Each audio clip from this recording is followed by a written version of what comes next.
Welcome to another episode of Around the 412. We are part of the DK Pittsburgh Sports Podcast Network. I am Tyler, and with me as always is my co-host Smitty. Apologize for my voice today, a little bit under the weather, but we're going to power through it anyway. Reminder to follow us on all of our channels, whether it's Spotify, Apple Podcasts, wherever you're listening to us. We have our own channel, so if you can give us a follow there, it would be great. The season is a week away. We're still technically giving away Steelers tickets if we reach 17,000 followers. If it happens, it happens. Doesn't look like it's going to happen, but whatever. Still, go follow us on Twitter at Around the 412. And then if you want to go to check out at our Twitter, it's the pinned tweet. And on GoFundMe.com, it is our Christmas fundraiser called Rockin' Around the 412, where we get to help a bunch of kids and families around Christmas time. You can go read our mission there. Again, that's our pinned tweet on Twitter, and you can go check it out at GoFundMe.com. Just search Rockin' Around the 412, and you can learn all about it. This is like a comparable to Jordan's flu game, I feel like right now, with you powering through this stick right now. No, obviously, everything Tyler just said, go do that. The other thing I wanted to mention real quick, a little bit of a personal note thing for Around the 412. 1 year ago, as of the time of recording this, I know that you guys are going to be watching or listening to this on September 7th, but September 6th of 2021 was the very first episode we recorded in studio for the DK Pittsburgh Sports Podcast Network. And you can still go find that episode if you go on the playlists for on DK Pittsburgh Sports channel and go to the Around the 412 playlist, the very first one. There it is, September 6th, 2021. Lot to dive into today. It's going to be a lot of Steelers focus, go figure, with the season right around the corner. But we'll get into that later. The one thing I really want to touch on with the Pirates is if you are still watching the Pittsburgh Pirates in September, I think one of the things that you've noticed that you're really starting to get excited about, if you weren't already, is that Oneil Cruz is no longer just like showing you flashes here and there. I really feel like he's starting to settle in and look like he's more comfortable at the plate, taking more professional at bats, working counts a little bit better. He's still striking out a good bit. He's still not necessarily drawing many walks, but the at bats, he doesn't look as overmatched as he did, especially against like lefties with like wipeout slider stuff. That, like I said, he was really looking overmatched in those situations prior. Now he's working the counts a little bit better. He's putting together better at bats. He's putting the bat on the ball. And when he does put the bat on the ball, it's around about 150 miles per hour off of that bat. So, Tyler, I know you and I necessarily aren't paying attention game by game to the Pittsburgh Pirates at this point in the season, and we are very open about that. But Oneil Cruz is somebody that regardless, me and you are both very excited for the future. So obviously him finding himself here in September of a lost season, that's at least something to reflect back on that we're going to be excited about heading into 2023. Yeah, that's at least a positive thing that could come out of what could be another last place finish for the Pirates in 2022. The way that it's going, it could end up being that way. But Oneil Cruz, you've noticed over the past few weeks, the batting average and the on-base percentage is beginning to go up. And like you said, it's more mature at bats. He's not. I think he's figuring out some of those rookie mistakes and like rookie tendencies in the batter's box, and he's being more consistent. And like you said, when he hits the ball, I mean, it's a missile. It doesn't even matter how he hits it either. It could be like one hand, a golf swing and it's off one hand. It's going 110 miles an hour. I think it's a good thing moving forward because one of the things that we clamored about is this guy needs to be up at the MLB level, because whether he's down in AAA or MLB, I don't think there was anything more that AAA could teach him, and he just needs to stick it out at the MLB level and figure it out up here. And I think you're starting to see the progression of that happening while he's up at the MLB level. Is he's been up here long enough. He's starting to figure out the tendencies and what he should be doing in the batter's box. And I think that's going to pay dividends moving forward instead of them sending them down to AAA like maybe potentially they could have a few months ago when he was struggling. Mm-hmm. I think keeping him up at the MLB level is really showing the progress of him as a player, and it's going to be good moving forward that he stays at that level. And I think it'll just continue to progress on this as he continues to get the MLB at bats. Yeah, I think for me, if I'm looking at the Pirates season as a whole, this year and looking for things to be excited for heading into spring training of 2023. It's obviously Oneil Cruz, and a guy that we've brought up a lot of too, but like have stopped because it was, man, every single week we talked about, is this guy showing you enough to be part of the future? Oh, nope, he had another bad start.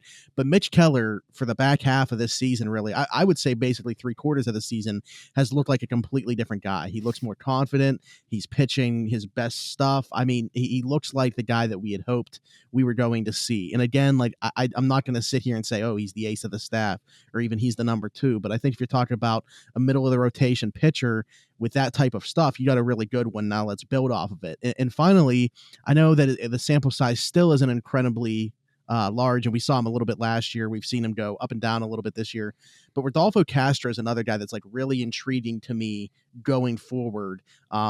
Especially if he can figure out some of the stuff that we're talking about with Cruz too, just like the growing pains that come along with being a young baseball player at the major league level. But like what an exciting middle infield that can be between Oneil Cruz and Rodolfo Castro if he can stick. And then, that gives these guys in the minors more time to develop, because Castro is not somebody that we were sitting here talking about as like this top prospect that we think is like a huge part of the future. Yeah. But he can definitely be somebody that's just like, even if it's moving around to different positions or something like that, like a utility guy, I think that he became a lot more intriguing with what we've seen in a small sample size here. Yeah, he could definitely be one of those guys that could contribute while we're getting to that point of contention, hopefully, fingers crossed, and then be a guy that could help this team when they get there and moving around. Like, I don't want to say like a Josh Harrison, but like that's kind of what I'm looking at. Like, obviously with more pop, not the same type of player, but just a guy that moves around to different spots. Right. Yeah, I mean, I could see that. I think that he's going to be a type of player that maybe he's not the starter whenever we're in contention, or hopefully are in contention, but he's a guy that helps us get to that point. And then once he's there, he can help the guys that are also starting at that point as well, and be more so one of the leaders. I mean, even though he's going to be still a younger player technically in baseball terms, but that's just how it works. Yeah. In baseball, you're not hitting free agency till you're like 29, 30 years old with the control that they have over you. So, but yeah, that's it for Pirates talk. I actually wanted to ask you a question and see what the people in the comments think as well. Evan Rodrigues. All right. We saw, I think it was Elliot Friedman put this out, that the door is still open for the Penguins to bring back Evan Rodrigues. And he listed them, and I think the Calgary Flames is like the 2 teams that have been in contact with him. 1, do you want Evan Rodrigues back? And 2, how realistic is that? You would have to think like another move would have to be made. Like we keep talking about it, but is it another defenseman going to get moved? Do I want Evan Rodrigues back? At this point, no. I'd rather just stick with what they have right now, because ideally I would want him to play center, and just knowing that that's not going to be a possibility and that's not going to happen, I'd rather just stick with what they have. And then do I think they'll bring him back? I just don't see how they are. I mean, right now and I understand that there's probably going to be some guys who are going down to Wilkes-Barre and everything, but like they're almost $1.5 million over the cap as it sits on Cap Friendly. And I would assume that Evan Rodrigues would sign for at least $1 million, if not $1.5 million or more. I don't know what Evan Rodrigues would want, because, well, then again, Danton Heinen, we thought we were going to get a lot more, and he signed for $1 million. So I don't know, but I just don't see financially how it works, because they would have to move out somebody. And is Evan Rodrigues that's someone that you're going to want to move out assets for? I don't think so. So I just don't see it happening. Yeah, see, I do want him back, and I think the longer that we go without him signing, like we're getting close to training camp here, it is feasible that he could come back on a 1-year deal. Now, like you're saying, I don't know what the money looks like, and you still need to move somebody out regardless. And how realistic is that? And are you talking about attaching a draft pick to somebody, like one of those defensemen, just to be able to move that out? I don't know that I'm necessarily interested in doing that, but just talking about like bringing Evan Rodrigues back, I'm definitely interested in that. You mentioned you want him to play center, but don't think it would be the case. I agree with that. I just think you're looking at a guy that can play anywhere, though. Like, I mean, ideally, I think that he is your third line center, and you move Carter to wing. I don't think that the team would do that, but I still think like maybe that gives you, at least he's playing center, maybe in like a penalty killing situation. And you can take Carter off of that, because we saw how that went last year.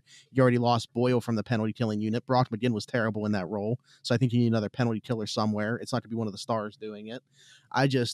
I would like to see Evan Rodrigues back, but like you, financially, don't think it's going to happen. Yeah, there we go. Now we can take a break. We're going to take a quick break. When we come back, we're finally going to talk about the Steelers. Thank God you guys lasted 10 minutes of us talking about non-Steelers stuff with week 1 right around the corner. I don't know how you guys did it, but talk to you. When we come back, we're going to talk about Steelers for the rest of the episode. I promise you. This is Around the 412 on the DK Pittsburgh Sports Podcast Network.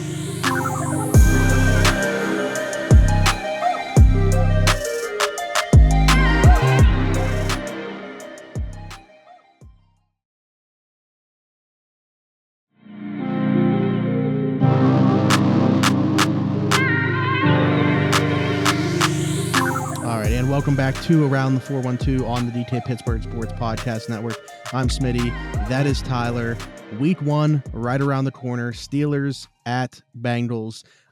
We know Mitch Trubisky's going to be the starting quarterback, at least to open up the season. That was officially announced. I mean, we've known this for a while. We just needed Mike Tomlin to officially say it. He was named the team captain this week. Then the following day, the depth chart comes out and he's QB1, although there was a mistake on there with Mason Rudolph being listed as 2 and Pickett at 3, which they said was just an error. You know, that was the original depth chart that they went into the preseason with, and it never got updated when it got put out yesterday. Pickett is the number 2 and will be dressed for week 1 as the primary backup. Was there anything else on the depth chart though that really stuck out to you? I mean, we've been talking about Jaylen Warren, I feel like, weekly on this show, kind of pumping him up in the work that he's put in as an undrafted guy to end up being the guy behind Najee Harris, listed as RB2 here. Sure, Benny Snell also made the team, and you know that's probably primarily for special teams purposes. But when you talk about an actual running back behind Najee Harris, it's going to be Jaylen Warren. And if something, God forbid, happens to Najee Harris, it's going to be Jaylen Warren getting those touches. So what a story here. But other than that, I mean, maybe you thought about Devin Bush being able to fight off Spillane for being listed as the other inside linebacker along Miles Jack. But there wasn't anything that like jumped off the page to me that really surprised me. Yeah. First, I'll start with the quarterback position. As far as it goes with the starter, once we saw Mitch start the entire first half of that last preseason game, there should have been no discussion after that. We knew he was a starter, so it's no surprise. And we both discussed it last week. We think that's the right move moving forward into the season, the smarter move to do. As far as the rest of it goes, congrats to Jaylen Warren, honestly. Coming in, really not talked about going into camp that much, and then he ends up being the second back behind Najee. I think that's just hats off to him and hats off to his effort and what he was able to do in the preseason. I thought it was really great. And the thing with Devin Bush is, too, Devin Bush, I don't know that I'm really impressed that he beat out Robert Spillane, because he should have. Oh, yeah, he did. But he should have. I mean, Devin Bush, on paper, or just how he is a better linebacker than Robert Spillane when he is actually playing solid linebacker. So he should be the starting linebacker. Now, whether that's going to stay the case the entire season, no idea. Whether it's going to stay the case after one drive in game 1 versus the Bengals, no clue. But I think it probably would have been a terrible look, not just for Devin Bush, but I mean, it would have been even worse of a look for the Steelers draft pick at that point and what they gave up for Devin Bush if he's not even the starter anymore on the team. I think that, and not that really matters. I just think that it's kind of just like twisting the knife in the wound at that point. But he is the starting linebacker. He should be the starting linebacker. See if he performs like it. Yeah, and I'll be honest, like I didn't think he was all that bad through training camp and in the preseason. I think he had his, low lights for sure, but we could talk about a bunch of guys. I mean, game 1 was awful, I'll be honest. The one that everyone goes to, is the one play where it's like he doesn't even go to the right gap. Like he just completely runs away from the play. But yeah, this doesn't surprise me at all. And to be honest with you, I'll say the same thing that I kind of brought up last week as a conversation piece. Depending on how quickly DeMonte KZ comes back, or if they decide to still deploy a similar defense with using 3 safeties with Fitzpatrick, Edmonds, and then I don't know, like if it would be like Norwood or who they would use in that role. But we might only see one linebacker on the field most times, and that would be Miles Jack. So while Devin Bush is listed as a starting inside linebacker, I don't know that we're going to see him as a 3-down guy regardless. So it doesn't mean a whole lot to me. And again, I don't think, like you said, the leash is very long with this, and it could be situational. We might see, Spillane come on in obvious run situations. So, what's the point of Devin Bush being listed as the de facto starter? It is what it is. This is obviously a prove it year for him. We'll see. The other one that I wanted to talk about was on the offensive line. Obviously, Kevin Dotson winning that left guard spot from Kendrick Green. It was really what it came down to is which one of you is going to play less terribly. And it was Kevin Dotson. So congratulations.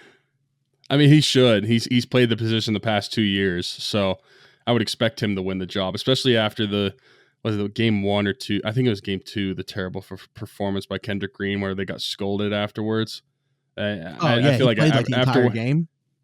After watching that performance, I just imagine Kevin Dotson. There's it's not even that he's deserving of the job. It's just that Kendrick Green is by far and away not deserving of it, like the least amount. It's almost like, remember in 2019 when Tomlin was talking about the quarterbacks and it's like, hey, Duck hasn't killed us yet, or Mason hasn't killed us yet. Right. Kendrick Green was literally killing them to the point where he couldn't be out there. So I looked along that offensive line, and it's like, for as bad as Kendrick Green's been, the argument's there that Dan Moore has been their worst offensive lineman throughout the preseason. So that's very scary heading into your week 1, knowing that there's really not much insurance there. I don't know that I feel really comfortable about a good portion of the offensive line. I thought Mason Cole was pretty decent throughout the off season and the entire process here leading up to the regular season. I thought, Chooch was what he is. We know that he's pretty solid in pass pro, doesn't offer much in the run game. James Daniels was a little bit of a letdown, but I'll be honest, I thought week 3 he took a step. And I think if that's the James Daniels that we get into the regular season, I at least feel okay about the right side of the offensive line. Yeah, I think I do too. The problem is it's like how many years in a row this is the 3rd year in a row that we could say we could struggle with an offensive line, and we haven't really. I mean, I know we haven't spent the draft capital to really fix it that well. We haven't spent like a 1st or 2nd round pick on linemen.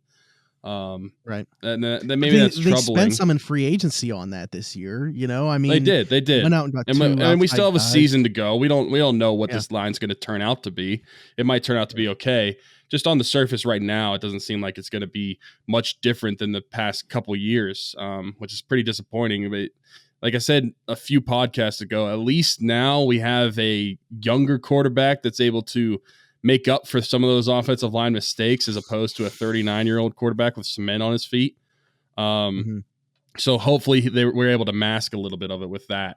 But even with the offensive line the way it is, I still think this offense should still be pretty decent just because of all the weapons that they have.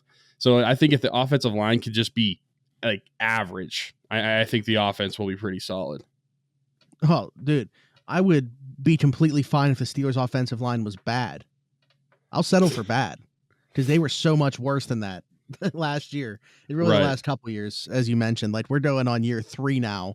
If this offensive line doesn't figure it out, at some point you got to start investing high draft capital into it. At the same time, it's like we could have this conversation because I brought it up to somebody else too.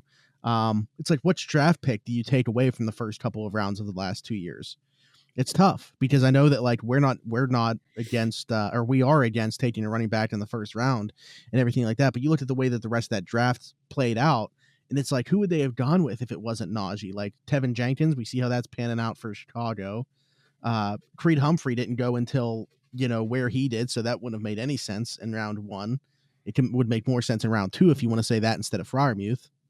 Right. I don't know. It's a tough situation. It's just, for as bad as or as good as they've been at finding receivers, and I brought this up too, now that I'm thinking about it, I already said this on a different podcast, but they used to, sure, they spent some high draft picks on offensive line, but they also used to be able to find them later in drafts and even undrafted guys and develop them. And that just has not happened recently.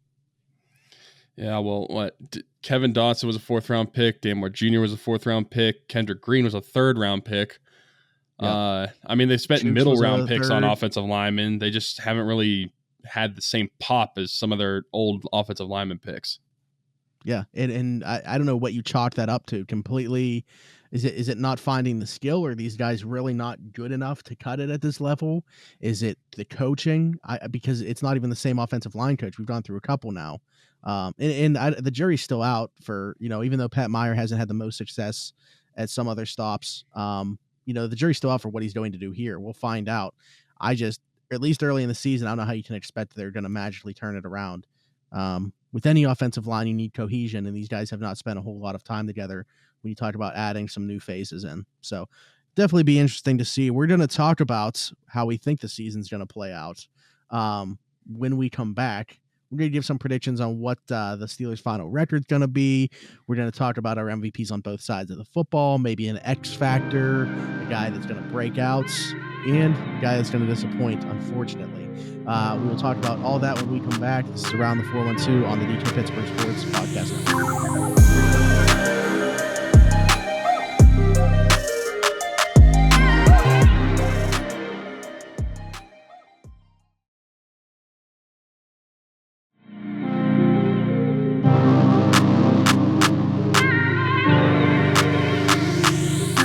Welcome back to Around the 412 on the DK Pittsburgh Sports Podcast Network.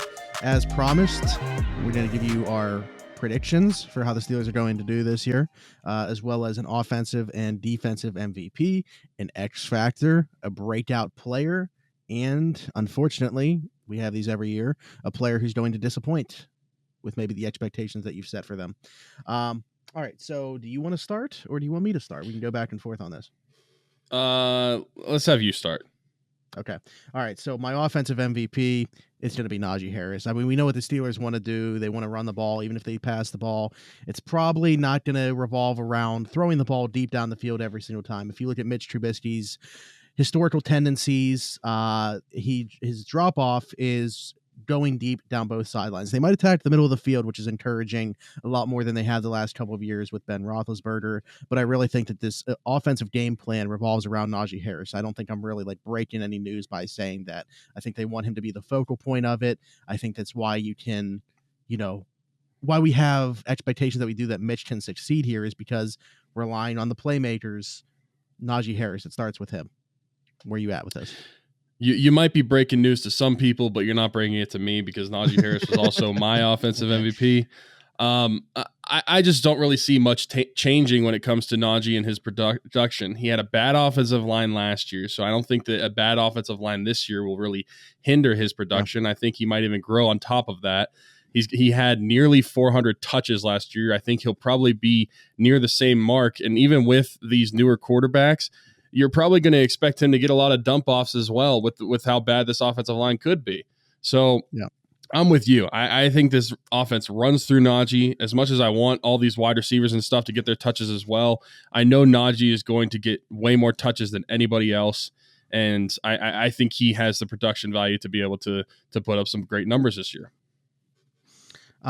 Defense, obviously TJ Watt is the best player on the team, one of the best players in football, but I'm going to say Cam Hayward for this specifically in terms of the value to the defense when you take into account everything on and off the field, the vocal leader of the defense, the guy that gets them go. He's basically the new Ben Roethlisberger. He's that voice now in the locker room with Ben hanging them up.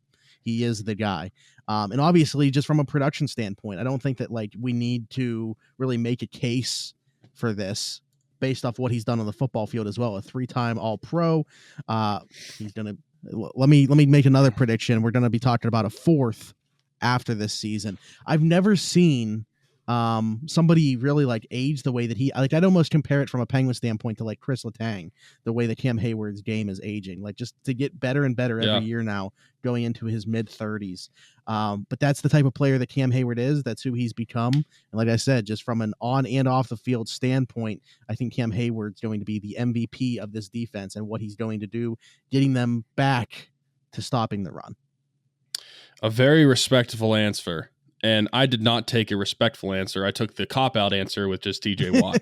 I just think that, like you said, he's the best player on the team, best player on the defense, and arguably one of the best players in the NFL. He's probably a top 10 player in the NFL. Put him at 6th in the top 100. I mean, I don't know. You can debate it whether you want. I mean, I think, in my opinion, he's a top 2 whether you want to put him or Aaron Donald as the top defender in the NFL. What say you? I don't care. But either way, he's that guy. So I think that he's going to be out for a vengeance this year too, because he didn't break the sack record last year. He tied it. I think he wants to reach that sack record. And honestly, last year he should have reached that sack record. He tied the sack record in 1.5 games less than the opportunity that he should have had. So I think that he's going to be an amazing year once again. He's going to push for that sack record once again. He's the best edge rusher in the NFL. Sorry, Myles Garrett, go cry up in Cleveland.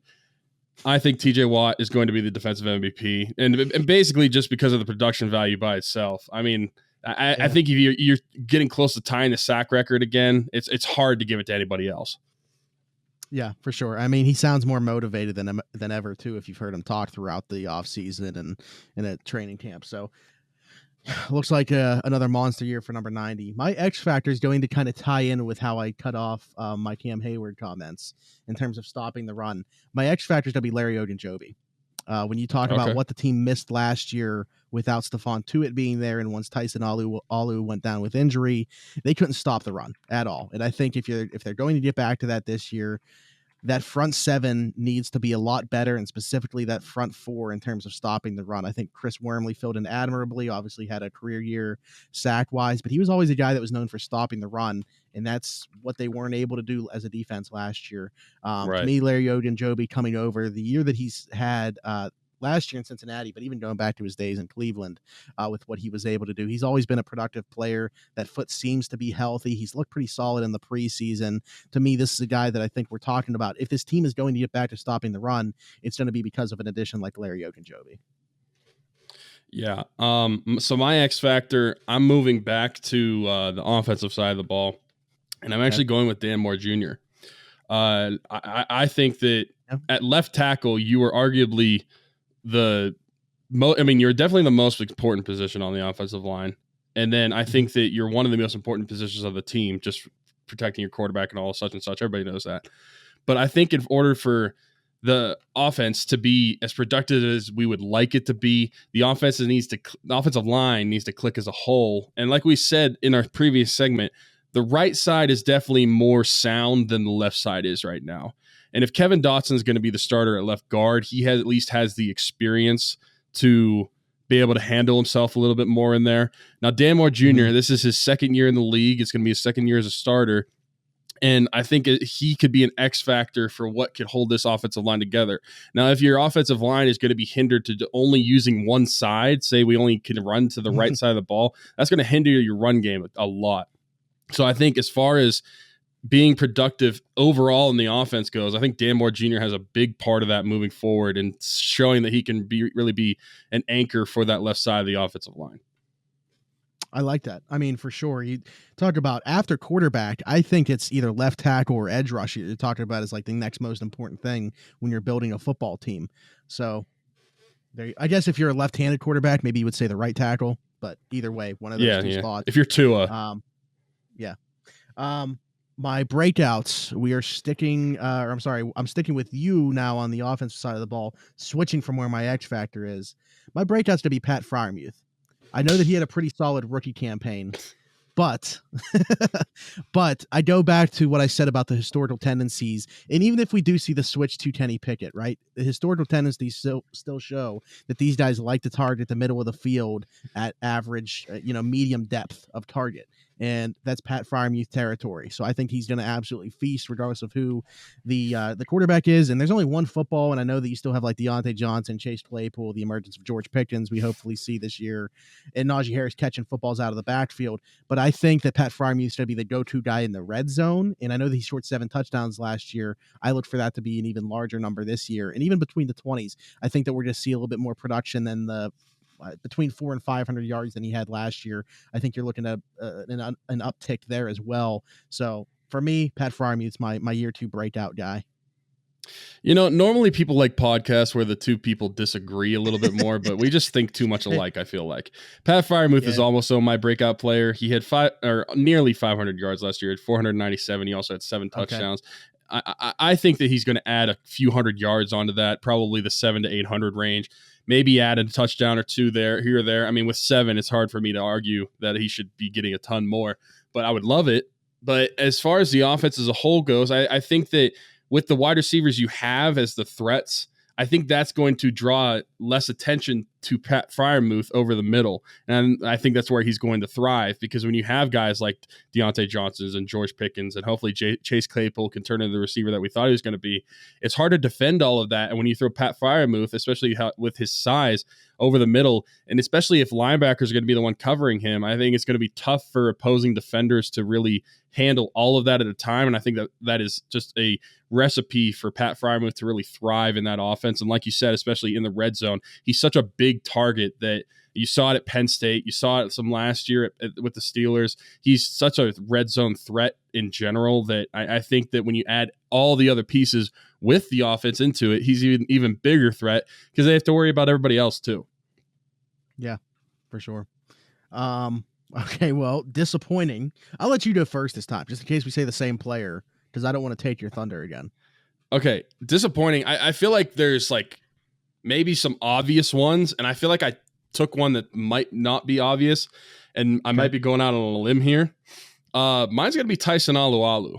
I am going to go out on a limb and say he's not going to be the same type of defender that he was pre-injury last year. Not that he's going to be terrible, but from what we saw in last year and the previous years, and just the stout run defender, I think that's going to be hindered a little bit. And I think that we're going to be a little bit disappointed from the production that we get in the run game from Tyson Alualu specifically. And I think he's going to be a little bit disappointing. Yeah, I mean, you're talking about a guy coming off a pretty major injury. I mean, it wasn't just a fractured ankle. There was some ligaments torn in there as well. And, nearing mid-30s now as well. So yeah, it's going to be interesting to see how he comes back for sure. But my guy, and it's kind of a continuation of what we've seen from this, training camp and the preseason. I know that, like I said, he played better in week 3 of the preseason, but it's going to be James Daniels. I have a hard time thinking that based off what we've seen so far, he's going to live up to the contract that they gave him, and expecting him to be like the anchor of this offensive line, what we thought was like the one proven commodity that we were adding to it to kind of stabilize it.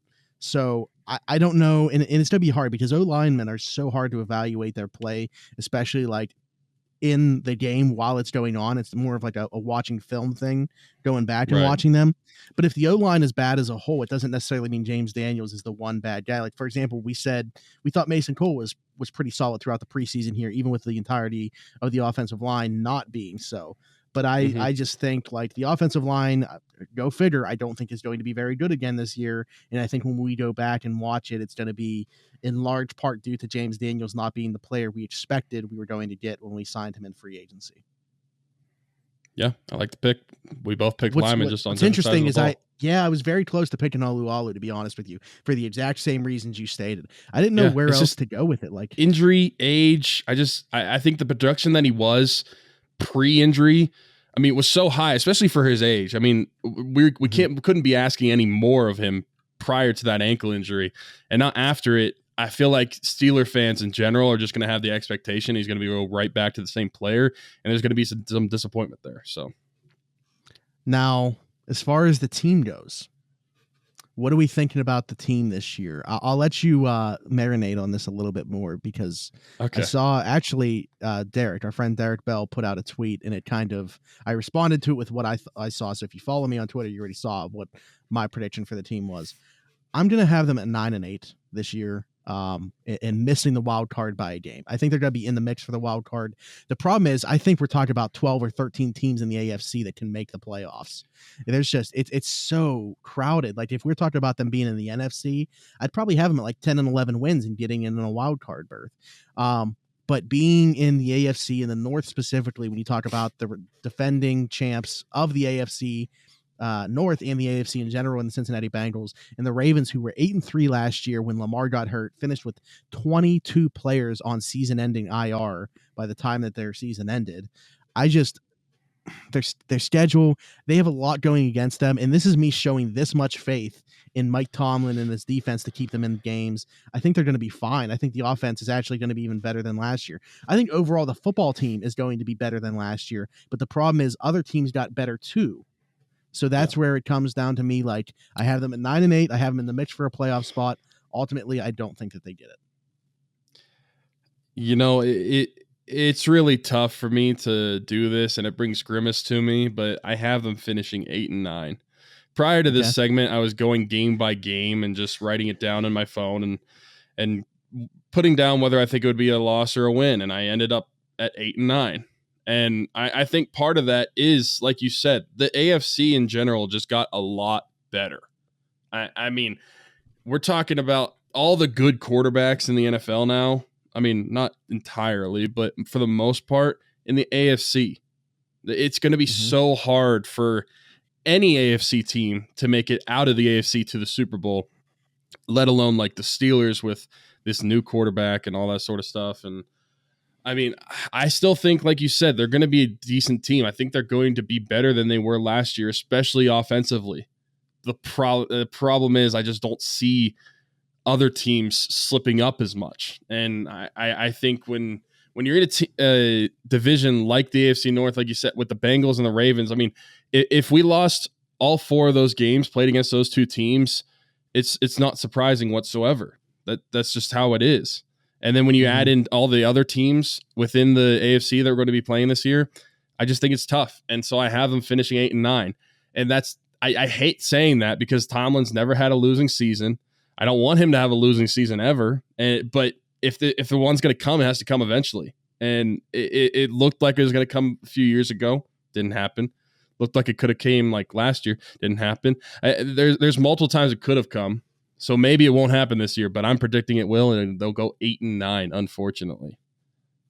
It's like when I look at just everything, taking everything into consideration, the roster they have, the schedule that they have, obviously very kind to them in terms of them not leaving the East Coast, not leaving the time zone.